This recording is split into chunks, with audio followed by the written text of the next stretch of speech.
Oh, ito na. Ketchup. At saka mayonnaise. Gusto ko, naghahanap ako ng ganito na mayonnaise. Yung, kasi sa amin ang blue. Sa trabaho ko meron doon sa ano, cafeteria namin.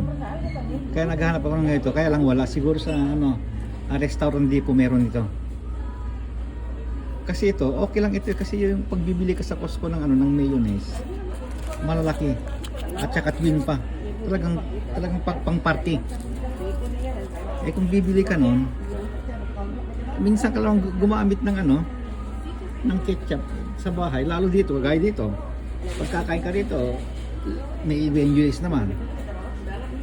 Kaya masisira lang. Kaya ang gusto ko, ito ang ganito na mabibili. Pero wala akong ano, makita at saka mga ganito, puro sachet, hindi yung malalaki.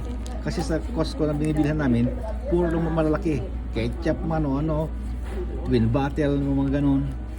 May tatlo pa ganun na ano, na botelya. Kaya ito ang pinakamaganda. Mga sachet. Magtatagal ito. Okay, tama na yung daldal. Kain na. Okay, bye-bye.